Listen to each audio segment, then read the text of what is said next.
Sí. Bájale un poquito el retorno.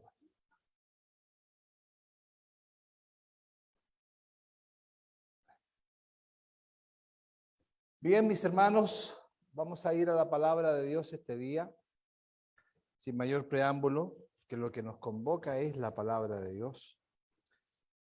Estamos en una serie de sermones, de predicaciones, que se llama El Reino de Dios, una teología bíblica, una vista panorámica de todo el mensaje bíblico, y este mensaje bíblico está aunado por el mensaje del reino de Dios.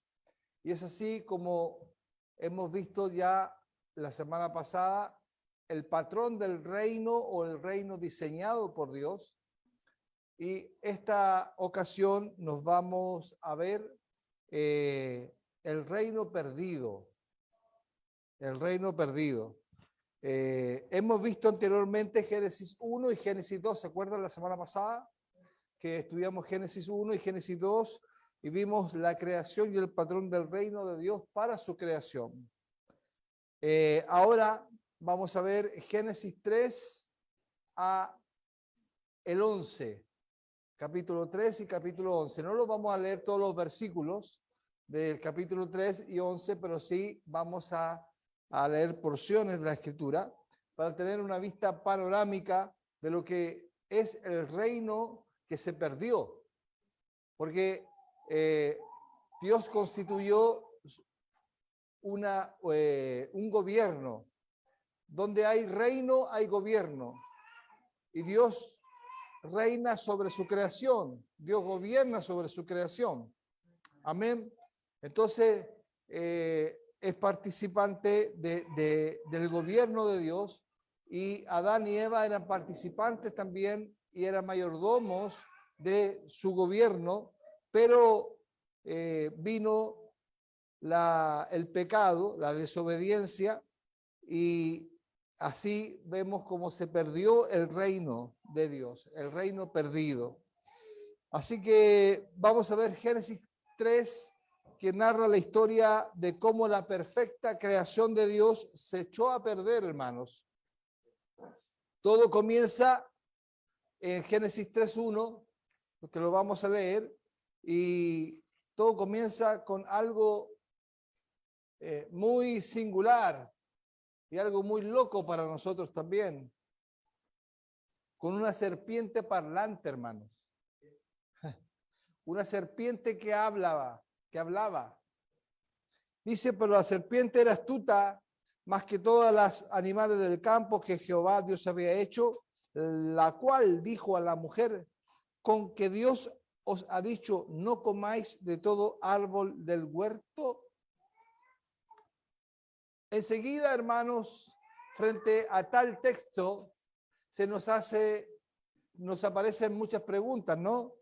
Por ejemplo, ¿quién es la serpiente y de dónde viene? ¿Cierto? Es una pregunta lógica. Otra pregunta, ¿en realidad sucedió esto o es un mito? ¿Alguno de nosotros ha escuchado una serpiente hablar en su sano juicio, no? Porque con 3 espíritus marihuana yo creo que ven hasta los elefantes volar. Bueno, el Nuevo Testamento identifica a esta serpiente, hermanos, como a Satanás. En Apocalipsis 12, versículo 9, versículo 22, nos dice lo siguiente. Verso 12:9 dice, y fue lanzado fuera el dragón, la serpiente antigua, que se llama Diablo y Satanás, el cual engaña al mundo entero. Fue arrojado a la tierra y sus ángeles y fueron arrojados con él. Fue arrojado a la tierra y sus ángeles fueron arrojados con él. Eso nos dice Apocalipsis 12:9.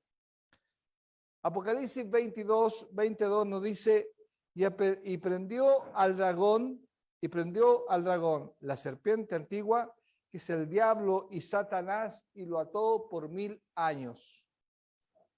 Eso es lo que nos dice respecto a esta serpiente.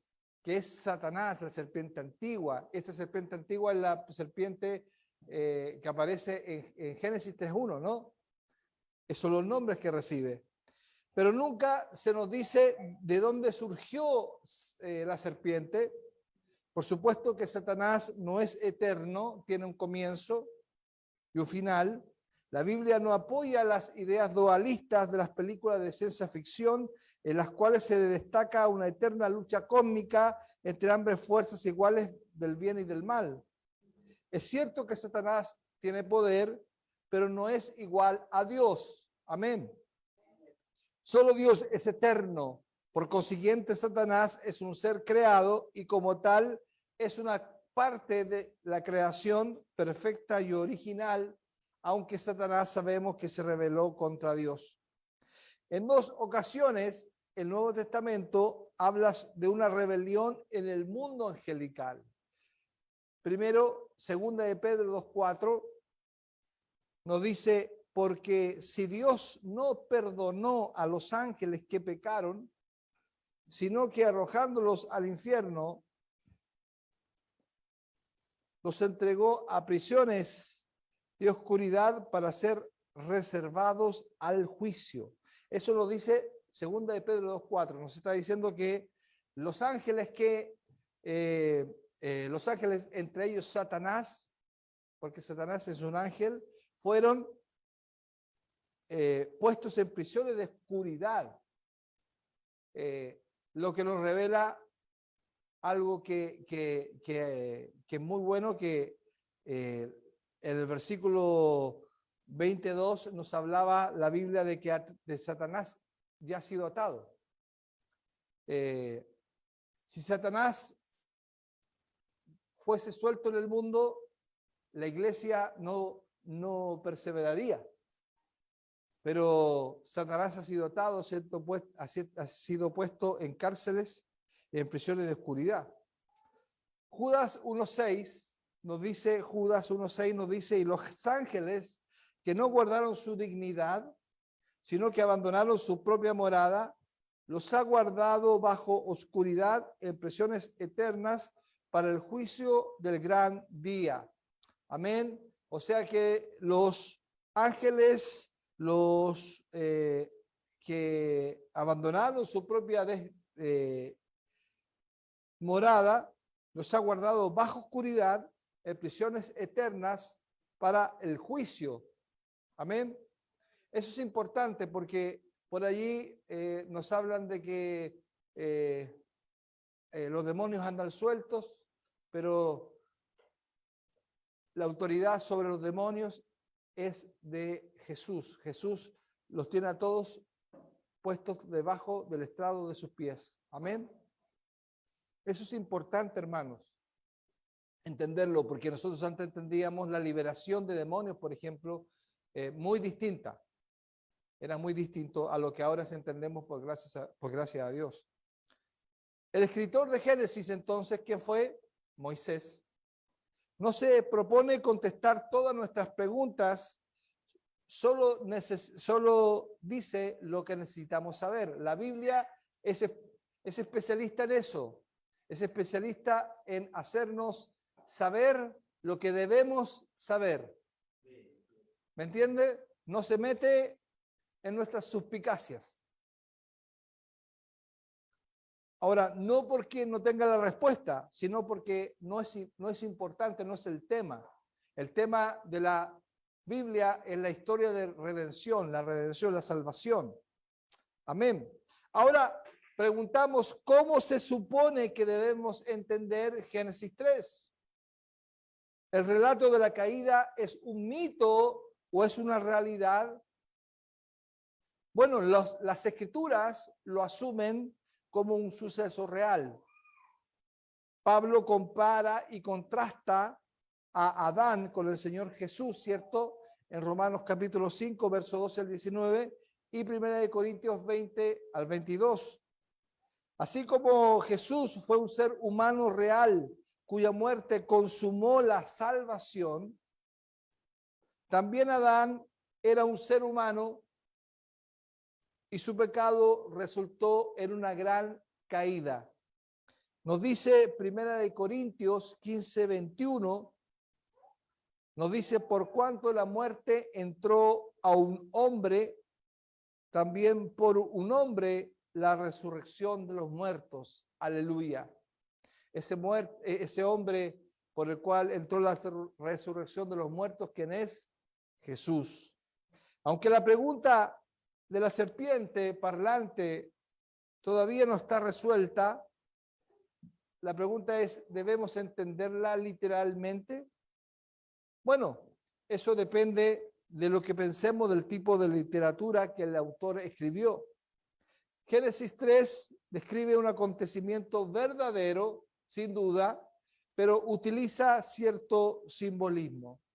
Para entender hoy día el reino perdido, consideraremos 3 sucesos. El primero, que se encuentra en el capítulo 3, es el acto de rebelión. El segundo, las relaciones quebrantadas que se encuentran en el capítulo 3 también. Y la difusión del pecado y la muerte que lo encontramos entre el capítulo 4 y el capítulo 11. Bien, entonces iremos al número 1, que es el acto de rebelión. Analizaremos esos pasajes. Dios ejerce su señorío por medio de su palabra. Amén. Y contra ella Satanás dirige su ataque contra la palabra de Dios. Entonces, lo primero que vemos es en Génesis 3, es la pregunta de Satanás que dice, ¿es verdad? Con que Dios os ha dicho, no comáis de todo árbol del huerto. Yo lo tengo en otra versión. ¿Es verdad que Dios le dijo que no comieran de ningún árbol del jardín? Esa es la pregunta. Y esa pregunta es una pregunta capciosa, porque ahí les había prohibido comer solo de un árbol, no de todos los árboles. Si ustedes se fijan en la pregunta, le dice, con que Dios os ha dicho no comáis de todo árbol, ¿cierto? ¿Y de cuál árbol había prohibido el Señor? De uno, del árbol de la ciencia del bien y del mal. Entonces la mentira estaba. Ahora Satanás es especialista para convertir verdades en mentiras. Y que sutilmente suenan como la verdad, pero es la mentira. Amén.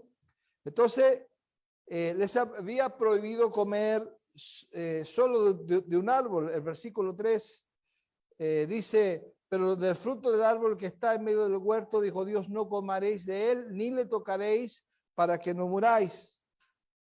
Satanás persiste y comienza a cuestionar la palabra de Dios. Verso 4 dice, entonces la serpiente dijo a la mujer, no moriréis, no moriréis, no es cierto eso de que van a morir. Incluso presentó a Dios como si fuera un aguafiestas cósmico. El verso 5 dice, sino que sabe Dios que el día que comáis de él serán abiertos vuestros ojos y seréis como Dios, sabiendo el bien y el mal. Pregunta, ¿Satanás mintió acerca de lo que dijo el versículo 5? No, Satanás no mintió. Satanás dijo una verdad, pero una verdad con mentira es una falsedad. Ahora, la táctica funcionó, hermanos. La estrategia de Satanás funcionó. Leemos en el versículo 6, y vio la mujer que el árbol era bueno para comer, y vio la mujer. O sea, antes la mujer había visto el árbol de la ciencia del bien y el mal, y no lo había deseado, porque estaba la prohibición. Pero Satanás sembró la duda en la mujer y la mujer lo vio con otros ojos. Y ese es el problema del pecado. La mujer vio el fruto del árbol que era bueno para comer y que tenía buen aspecto y era deseable para adquirir sabiduría. Así que tomó de su fruto y comió. Luego lo dio a su esposo y también lo comió. Ahora las preguntas que nos hacemos. ¿Por qué fue tan terrible lo que sucedió? ¿Qué hay de malo en comer un poco de fruta? Bueno, está mal, porque Dios les dijo que no lo hicieran. Ahora, no es importante qué fruto era, porque se han hecho bromas, chistes de muy mal gusto frente al fruto que comieron. Pero Dios le dijo que no lo hicieran. Fue un acto flagrante de desobediencia. Amén. Pero ¿por qué Dios no quería que comiesen del árbol del conocimiento del bien y del mal? ¿Por qué no quería que comieran? En realidad es bueno conocer la diferencia entre lo bueno y lo malo. Pero aquí se refiere no simplemente a saber lo que es bueno y lo que es malo, sino a decidir lo que es bueno y es malo. ¿Cuál fue el problema de Adán? Que Adán empezó a decidir lo que era bueno y lo que era malo, no tomando en cuenta a Dios. Amén. Y eso es nuestro pecado, hermano. Nosotros decidimos lo que es bueno y lo que es malo, no tomando en cuenta a Dios. Ese es el problema del ser humano. Amén. Ellos dijeron, Dios, de ahora en adelante queremos establecer las reglas en el mundo, definir los estándares en los cuales viviremos. Fue un intento nada noble de ser como Dios, hermanos. Estaban usurpando la autoridad de Dios y estableciendo su propia independencia. Esa ha sido la naturaleza del pecado desde entonces. ¿Cuál ha sido la naturaleza del pecado? La usurpación de la autoridad de Dios y el establecimiento de nuestra propia independencia. Que el Señor nos ayude, hermanos, a abrir nuestros ojos, a abrir nuestra mente y a entender que cada vez vayamos entendiendo un poquito más. Yo sé que nosotros hemos estudiado estos pasajes muchas veces, pero nos arroja luz cada vez un poquito que los estamos estudiando. Amén.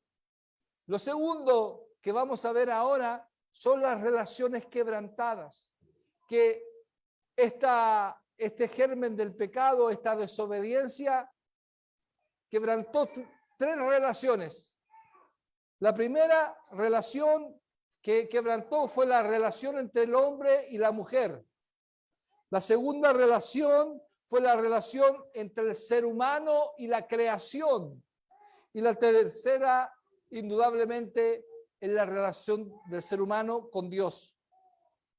La primera, la relación entre hombre y mujer. Desde allí que vienen los problemas entre hombre y mujer. Desde ahí que viene la guerra de los sexos. La perfecta confianza y la intimidad desaparecieron. Descubrieron que estaban desnudos, dice. Adán y Eva se fabricaron delantales para cubrir su desnudez. No pasó mucho tiempo y empezaron a pelear ellos, pues ninguno aceptaba la responsabilidad de sus acciones. ¿Se acuerdan que ustedes ahí en el capítulo 3, versículo 10, 12, dice, Señor, la mujer que me diste? Y no dice, pero Eva tendría que haber dicho, no, Señor, fue él, un hombre débil que me siguió a mí, etcétera. Entonces, la batalla de los sexos dio inicio. Dios le dijo a la mujer, en el versículo 16 del capítulo 3, le dijo, multiplicaré en gran manera los dolores de tus preñeces, con dolor dará a luz a los hijos, y tu deseo será para tu marido y se enseñoreará de ti. Tu deseo será para tu marido. ¿Qué significa eso? ¿Lo has reflexionado alguna vez? Bueno, la palabra deseo podría referirse solo a un deseo sexual, pero también sugiere el deseo de ejercer el control sobre él. Aleluya. Está diciendo aquí que el deseo será para tu marido. Tu deseo será para tu marido. Está diciendo que la mujer se va a querer enseñorear del hombre. Y ese es el problema del pecado, hermano. Nosotros, lo querramos o no, la mujer, el feminismo, la mujer está sobre el hombre. Y siempre ha sido así, fuera de Dios. Sucede eso. El deseo de ejercer control sobre el hombre. La palabra se emplea en este sentido en Génesis 4:7. Dice, y si bien hicieres, dice, no serás enaltecido, y si no hicieres el pecado está a la puerta. Con todo esto a ti será tu deseo y tú te enseñarás de él. O sea que está hablando de que va a ejercer el poder. De ser así, se sobreentiende que la mujer no se sujetará voluntariamente al liderazgo del marido. Y nosotros vemos esa condición en el mundo, ¿cierto? Vemos que la mujer no se somete al liderazgo del esposo. Por eso, una señal clara de una mujer cristiana es que se someta libremente, voluntariamente y amorosamente a el marido. Ahora, incluso en las iglesias cristianas es raro de hablar de sometimiento, porque se piensa que es esclavitud. No, no es esclavitud, hermanos. No es esclavitud, sino que es la buena voluntad de Dios. Amén. Que Dios lo diseñó así. Segundo, la relación entre el ser humano y la creación. La armonía entre el ser humano y la creación terminó. De ahora en adelante se luchará por el control. Dios dijo, maldita será la tierra por tu culpa. Maldita será la tierra. Con penoso trabajo comeréis de ellas todos los días de tu vida. La tierra te producirá cardo y espinos y comerás hierbas silvestres. Eso está diciendo los versículos 17 y 18. Trabajar la tierra ahora requerirá mucho sudor y una ardua labor. Nosotros sabemos eso. El mundo natural experimentará no solo como amigo, sino también como un enemigo del hombre. También otra relación quebrantada y la más importante fue la relación entre el hombre y Dios. El castigo se ajusta al crimen, hermanos. El ser humano se aparta de Dios en rebeldía y él se aparta de ellos para juicio. El hombre se aparta de Dios en rebeldía y Dios se aparta de ellos en juicio.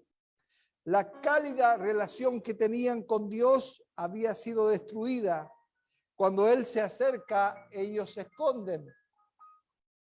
Dios aún viene en su búsqueda, hermanos. El versículo 9 que ayer compartimos con las mujeres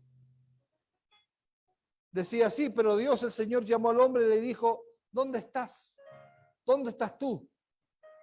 En su gracia, Dios sigue buscando al hombre. Dios sigue preguntando, ¿dónde estás? ¿Dónde estás? Sigue buscando a los seres humanos pecadores, llamándonos a que volvamos a tener una amistad con Él. Pero ¿qué sucede? Que por naturaleza nos escondemos de Dios. Nos apartamos de Dios por naturaleza.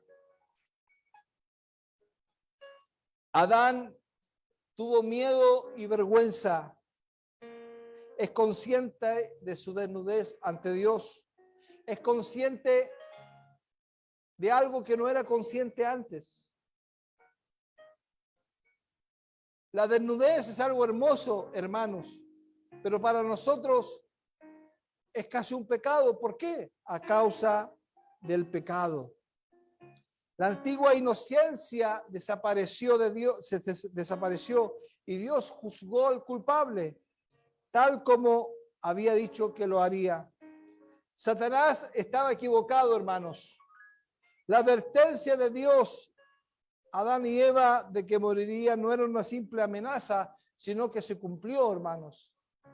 Dios los expulsó del jardín y puso un guardián para impedir que regresen al árbol de la vida, que aparece en el verso 24. Dice, echó pues fuera al hombre y puso al oriente del huerto del Edén querubines y una espada encendida que se revolvía por todos lados para guardar el camino del árbol de la vida. Gloria a Dios. Bueno, ellos finalmente siguieron existiendo, Adán y Eva, pero espiritualmente, hermanos, están muertos y así han sido echados de la presencia de Dios. Solo es cuestión de tiempo para que también mueran físicamente. Adán y Eva murieron físicamente también, que fue causa del pecado. Bien, el tercer y último punto es la difusión del pecado y de la muerte. La difusión del pecado y de la muerte.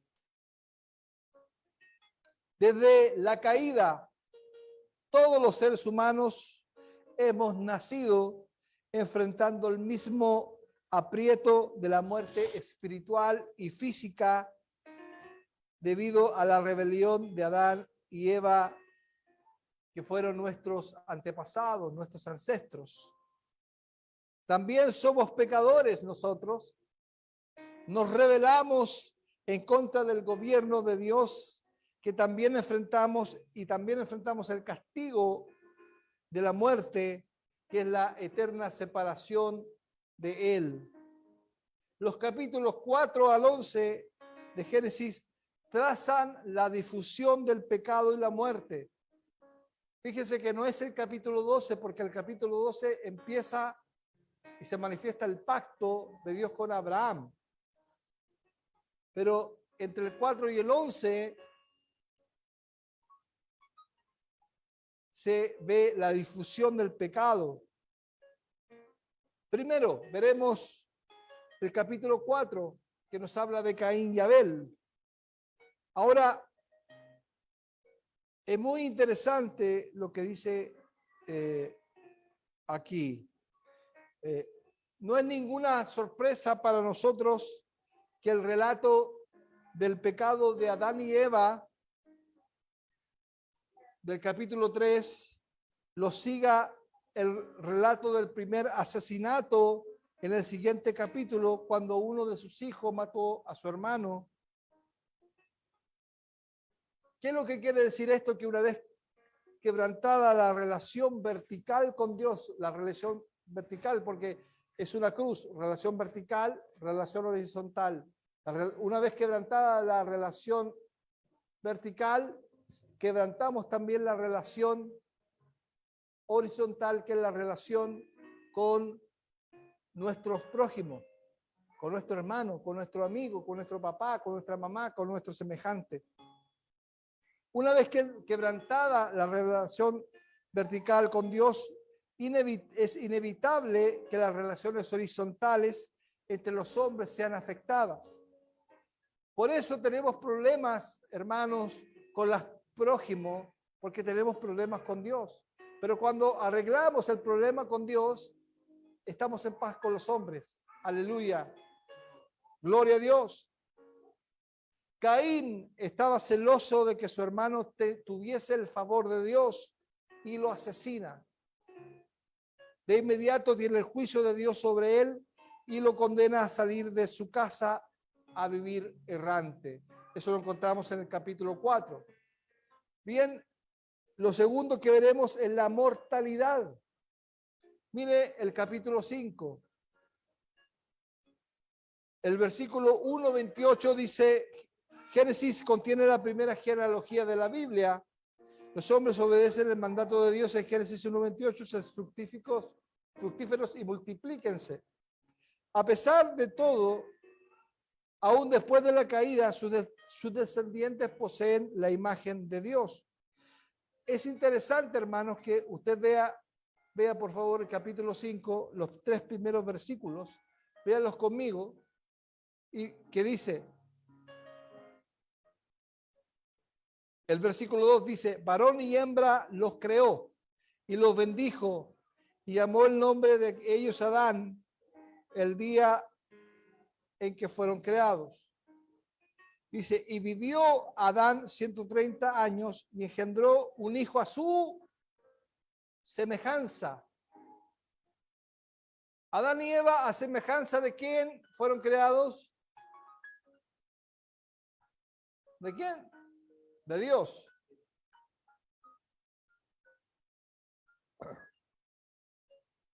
Y el hijo de Adán y Eva, a semejanza de quién fue creado. De Adán y Eva. ¿Qué es lo que nos revela eso? Nos revela que Adán y Eva habían pecado y eran pecadores y y su hijo fue creado a la imagen de Adán y Eva pecador, no a la imagen de Dios. Entonces de ahí en adelante el pecado mora en cada hombre. ¿Se entiende, no? Qué interesante. La genealogía de Adán son una imagen estropeada, pues los seres humanos llevaban también la marca del pecado, hermanos. Como resultado de que el pecado pasó a la siguiente generación, en el capítulo 4 y en el 5, vemos que la muerte, la consecuencia del pecado, fue también heredada. Los hombres vivieron muchos años, sí, los hombres vivían muchos años, pero encontramos una frase recurrente a lo largo del capítulo 5 que nos recuerdan que estos hombres eran mortales. Mire lo que dice el versículo 5 del capítulo 5. Dice, y fueron todos los días que vivieron Adán, ¿cuánto? 930 años. ¿Y qué pasó? Murió. Parece que fuera eterno, pero murió. Después el versículo 8 dice, y fueron todos los días de Set 912 años y murió. Y después vemos el versículo 11 y dice, y vivió Cainán después que engendró a Mehalaleel 840 años, perdón, versículo 11. El 11 dice, y fueron todos los días de Nos, 905 años y murió. Hacemos todo lo posible, hermanos, para evitar la realidad de la muerte. Incluso no la mencionamos. En algunos hospitales se refieren a la muerte como el resultado negativo del cuidado del paciente. Aunque nos expresemos en eufemismos acerca de la muerte, eso no quita su llegada de la muerte, ya que a todos nos llegará, hermanos. Amén. Otro punto es el diluvio, que lo vemos entre el capítulo 6 de Génesis y el capítulo 9. Después del curso de unas cuantas generaciones, el pecado sigue activo. El escritor de Génesis, Moisés, hace un comentario devastador que se encuentra en Génesis 6, del 5 al 6. Mire lo que dice. Y vio Jehová que la maldad de los hombres era mucha, ¿en dónde? En la tierra, y que Jehová y que todo designio de los pensamientos del corazón de ellos era de continuo solamente el mal. Y se arrepintió Jehová de haber hecho hombre en la tierra y le dolió en su corazón. Amén. Pero en el versículo 7 nos revela que Dios quiere actuar con juicio. ¿Y qué es lo que dijo Dios?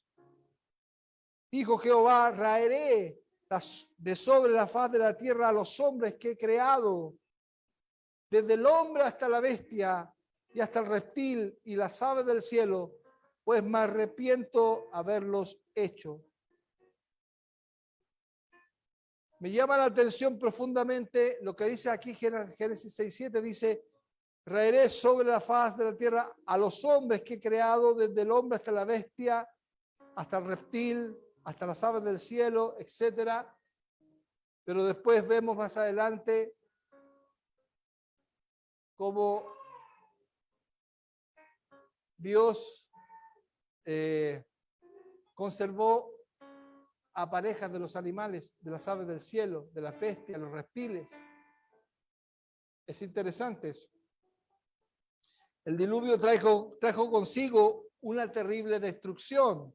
Se estaba revirtiendo la creación.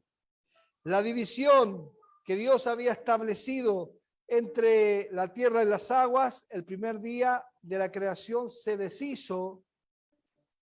Significó retornar al caos que había cuando el mundo fue creado. Una vez más, el agua cubría la faz de la tierra. Eso fue lo que sucedió entre Génesis 6 al 9, ¿no? Y cuarto punto, vamos al capítulo 11, donde encontramos la Torre de Babel. La Torre de Babel. Ahora, Dios preservó a una familia del diluvio. Así que la historia de la vida del hombre continúa. Por eso hablamos de que la historia de la redención es continua, a pesar del diluvio. ¿Por qué? Porque Dios conservó e hizo un pacto con Noé, que es el mismo pacto de obras, pero ya es un pacto de gracia con Noé, donde Dios hizo unilateralmente un pacto con Noé. Aleluya.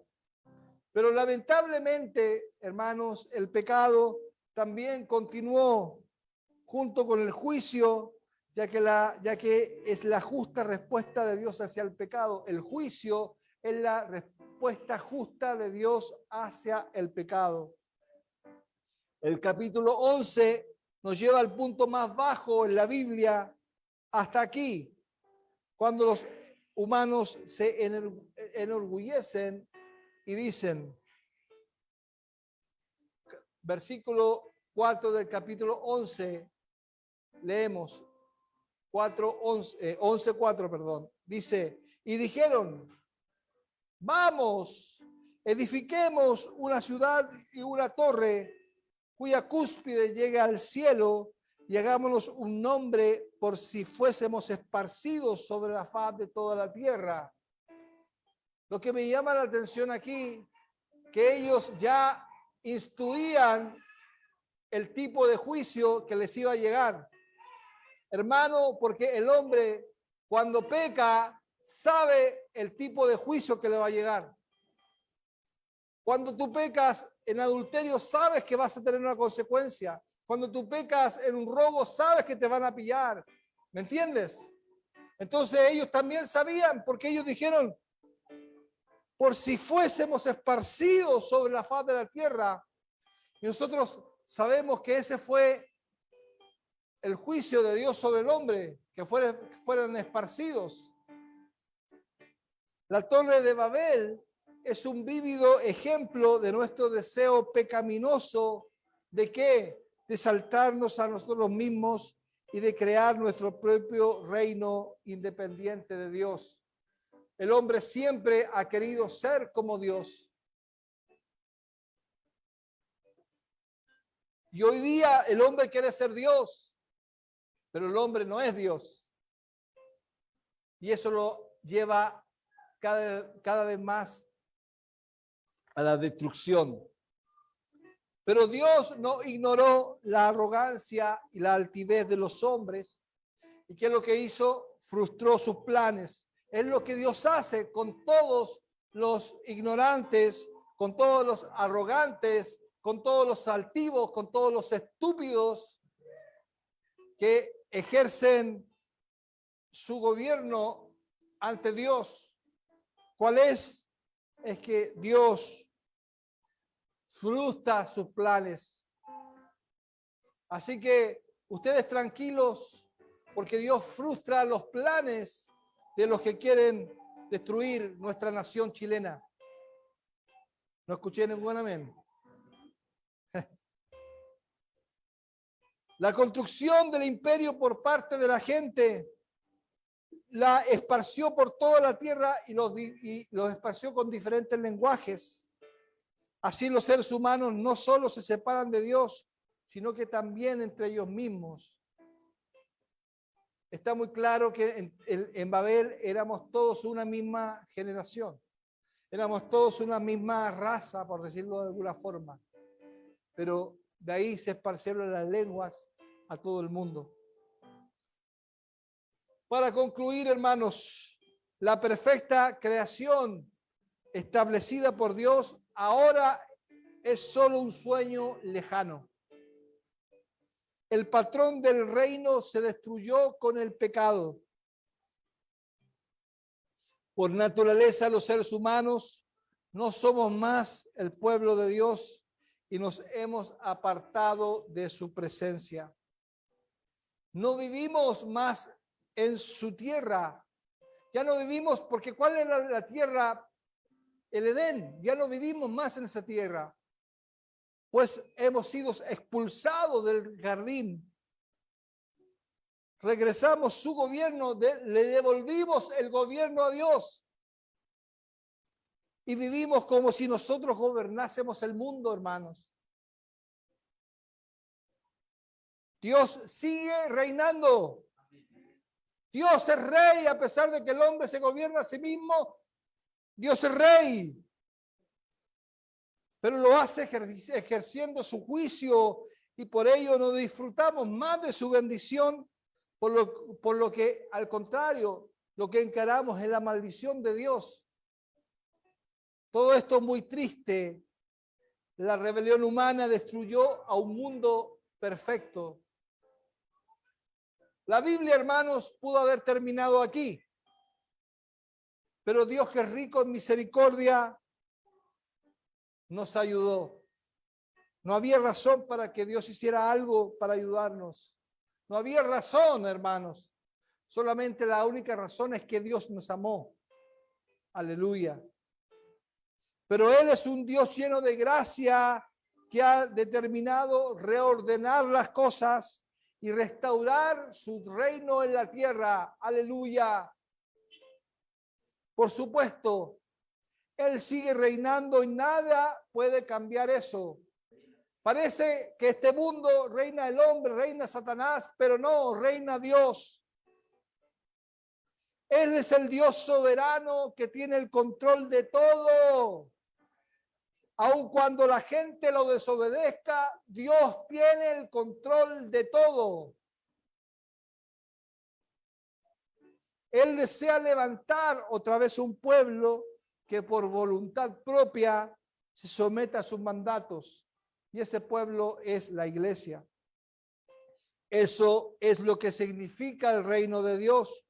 No es el lugar donde Él gobierne, porque Él siempre gobierna en todo lugar, sino la esfera en donde su régimen se acepta con alegría. ¿Y dónde aceptamos el régimen de Dios, el régimen del gobierno de Dios con alegría? ¿A dónde? Es en la iglesia. Amén. Aleluya. Gloria a Dios. Ahora, la próxima predicación del próximo domingo, la próxima exposición, veremos cómo Dios dirige su obra hacia el maravilloso final del inicio mismo de la creación. Y esto es lo hermoso, que la Biblia empezó en gloria y termina en gloria. Aleluya. Parte con una nueva creación y termina con una nueva creación. Parte con la esperanza y la promesa y termina con la promesa y la esperanza. Gloria a Dios. Aleluya. Hermanos, puesto de pie, por favor, oraremos al Señor y luego cantaremos el himno Grande es tu fidelidad. Aleluya. Padre, te damos muchas gracias por tu palabra en esta mañana. Señor, nosotros reconocemos nuestra condición, que somos polvo. Del polvo fuimos creados y al polvo volveremos. Pero Señor, también nuestras almas que son eternas, saben, Señor, que tienen un propósito en esta vida, y esta vida es que seamos almas vivientes creadas por ti para tu adoración, para vivir para la alabanza de tu gloria. Señor, perdónanos a nosotros, Señor, porque hemos pecado contra ti. Hemos pecado, Señor, contra tu reino. Porque en Adán y en Eva estábamos nosotros en la desobediencia. Y claramente vemos, Señor, como desde el capítulo 5 en adelante se difundió el pecado. Pero, Señor, veremos la próxima semana como en Génesis 12 tú intervienes levantando un pueblo en Abraham. Señor, le diste a él una promesa. Le dijiste, Señor, que serían benditas en él todas las familias de la tierra. Oh, gracias, Señor, porque nosotros también recogemos esa bendición y sabemos que somos benditos. Somos benditos, Señor, por Jesucristo. Somos benditos, Señor, en nuestra entrada y en nuestra salida. Y somos benditas nosotros y nuestras familias. Y recibimos la bendición de Abraham, Señor. Aleluya. Gracias, Padre, porque en este día podemos entender una vez más Génesis capítulo 3, donde se perdió el reino, pero es un reino prometido que se cumple la promesa en Jesús y en su iglesia gloriosa. Por eso, Señor, cantamos, qué grande es tu fidelidad. Por eso decimos, oh Dios eterno, gloriosa es tu misericordia. Aleluya. Qué grande es tu fidelidad, Señor. Nosotros en esta hora cantamos y adoramos.